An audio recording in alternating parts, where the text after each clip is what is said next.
Good morning, everybody. I see some Swiss pilgrims over there. I'm tempted to show you what I do each morning. I come down here. See, this is a little lower down, and I get down here. Just have to watch the force of gravity.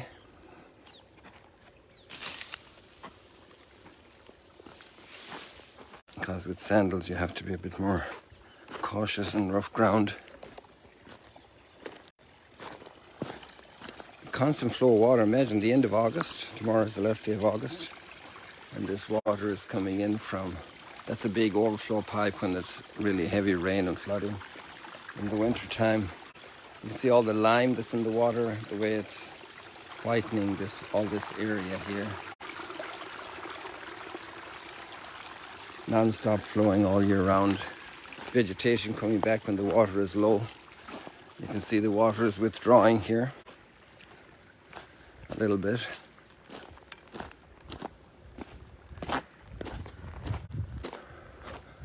Had a nice quick swim here this morning.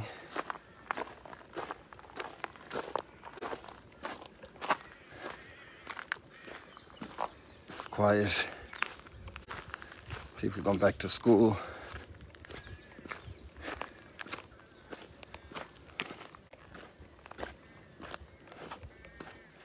So calm. Periods of calm and turbulence in life.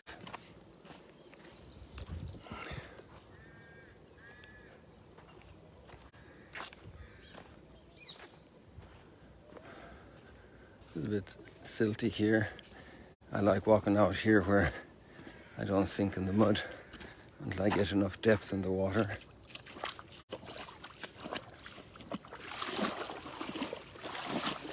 Oh, there's a little fish. Look, you see him? He's under, it's hard to see, I can tell, I know, I understand. But he was, maybe some of you got to see him.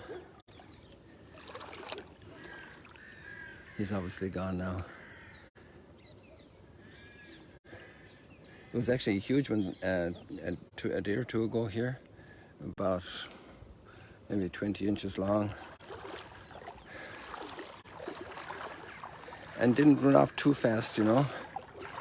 I was welcome. Let's see if I get up here on this. They've obviously extended it out because the water's going down, so they need to get a minimum depth for the boats to get in there.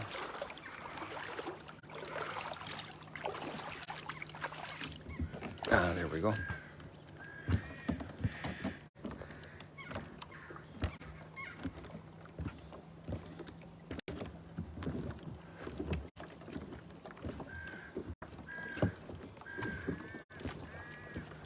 Bringing you out here for your little boat ride on the Sea of Galilee.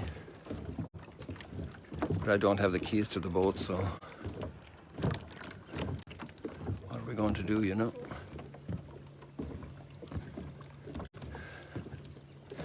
It's hard for me to think of Tiberius without thinking of Herod Antipas, poor guy. Rich daddy, you know, King Herod the Great. Growing up in a lifestyle where there was a lot of violence. His daddy killed a couple of his brothers and took care of his wife, sent her off to eternal life, you know, in Jericho. Growing up in a family like that, you know, we have to be careful about throwing rocks at Herod Antipas because he didn't have the best start in life that way.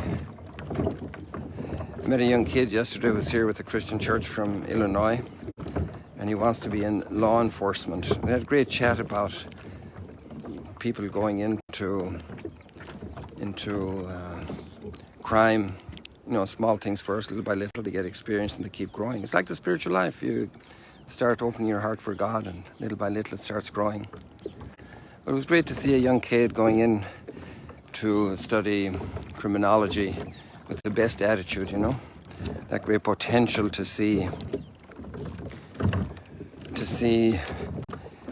how you can help kids get a minimal recovery from bad experiences so that they can get a better start, a new angle on life. You know, that redemptive approach, this is coming straight out of our faith. Every human being made in the image and likeness of God and worth a chance. You know, every human being requires this chance, requires that gentleness. You know, I'm fascinated by the first reading we have again today. And yesterday's reading is even more touching. And Paul says, I nursed you like a nursing mother takes care of little babies with tenderness and affection. So much did I love you.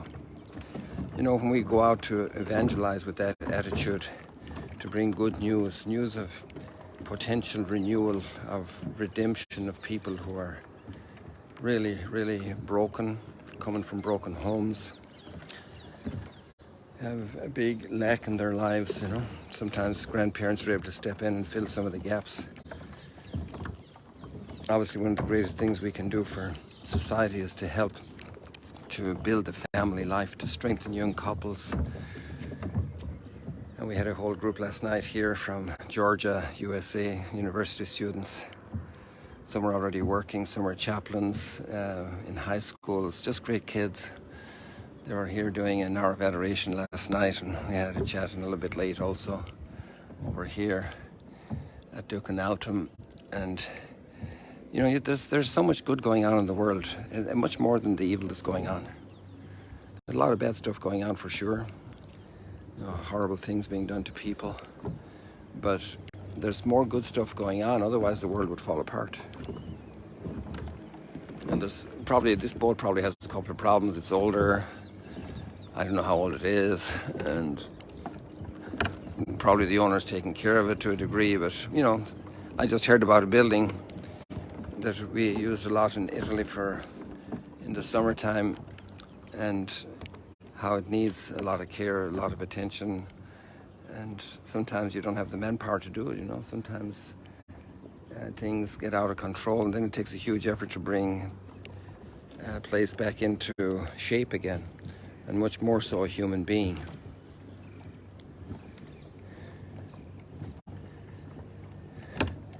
So I really encourage you to read those readings yesterday and today. It's like the oldest Christian writing ever, and the first letter to the Thessalonians.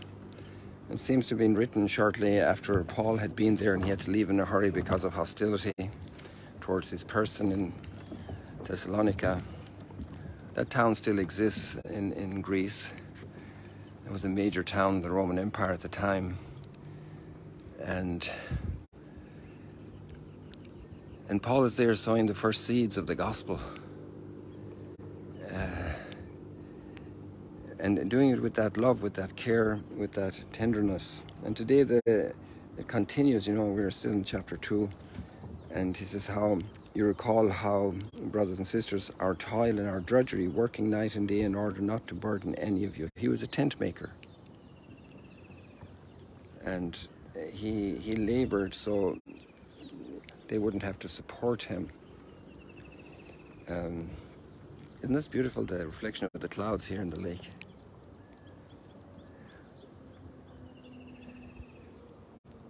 And we proclaim to you the gospel of God. You are witnesses, and so is God, how devoutly and justly and blamelessly we behave toward you, believers.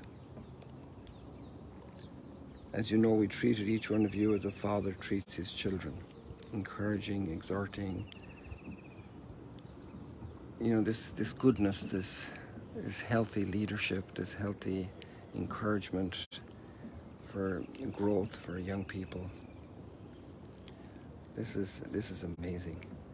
This is and there's so many people doing it. You know, it's great to see all the local families staying here for a few days in the summertime, come to swim, and they bring a lot of little kids and strollers, and some of them are even too small for a stroller almost, and some of them are 3 or 4, 5, 6, 7, 8, 10, and they're running around and playing, and all the love that goes into them. You see a mom taking her little girl around. She's just about walking, and she's showing her the food, lifting her up to see the counter, and saying there's this and there's this and this tastes like this, what would you like, you know?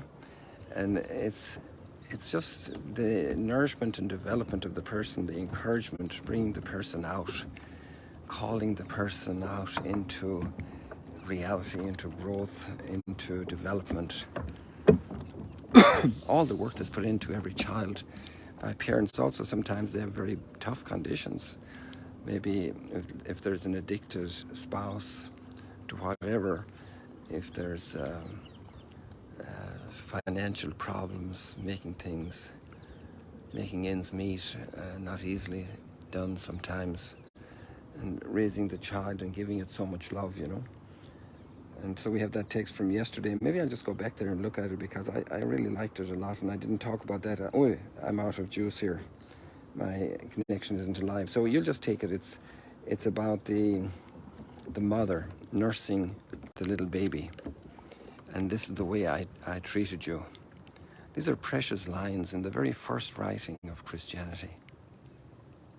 Around the year 50, maybe Jesus barely 20 years, ascended to heaven.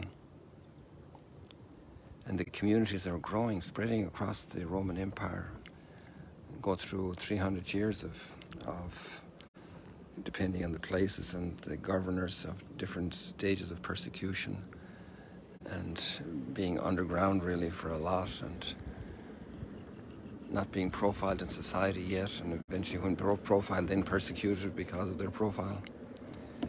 And so it grew. Go back to this first letter. What inspiration is there for us? Sometimes we get annoyed, or our patience runs short for certain situations, certain politicians. We have no idea where they're coming from. We have no idea where King Herod Antipas was coming from, We don't often think about that. We just think about that raw deal he gave to John the Baptist yesterday, and his brokenness. But what chance did he have to grow? What chance did he have? He had a conscience, of course. He had God's grace knocking at his door, but a lot of bad precedents. And precedent makes a big impact.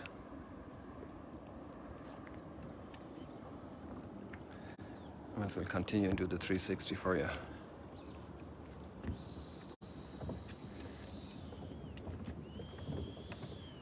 And then we have a tough gospel there. And I just actually clicked on the little arrow. When you're in the text there, and the link that you have that I give you, if you touch the biblical quotation for the reading, it takes you actually to the Bible with the full chapter, because as I've often explained, those passages are short snippets, and you can hit that quotation, let's say Matthew 23 and the verses corresponding, but it takes you back to the chapter at the point that you're reading. But then you can scroll up and down that chapter, and then you just have to hit the reverse button and you go back to your text. So it's a very, very well done tool, that link, for entering into the scriptures. And the reason I'm suggesting that now is, in the case of the gospel reading, like yesterday we had a different one because of John the Baptist, but I think the day before we had some that, or maybe I was just reading from the Missal. But there's chapter 23 is a very tough treatment of Pharisees and scribes, in Matthew's gospel, and very critical. And then there's a whole context for that, and it's not just the context of the scriptures, of the previous scriptures, of their experience with Jesus. It's also the context of their situation now. And if Matthew's gospel, let's say, is written, I don't know, around 70 or whenever, before or after, obviously it was being formed early in the oral traditions from the beginning. But they're living in a concrete community context, and the notes that are there to Matthew 23 in that biblical text that you go back to with that arrow, or with that hitting on the quotation, are very helpful. They give you some more perspective on Matthew writing the gospel and the community that he was operating in. And it's also nice for me, at least one of the joys I had this morning thinking about this, was that there's a lot of maturing of understanding of the scriptures as scholarship progresses. Scholarship also has come through its rocky roads in the last 150 years in biblical studies, but there's a lot of great gain and serene gain of understanding of the scriptures and the context, and that helps us to process phrases that seem very harsh. And there's no doubt that there's major tension in the community with the the struggle of the Jewish Christians, all the Jewish people who joined the faith, and then the struggle about the Mosaic law, and then also the potential for all of us to be Pharisaical.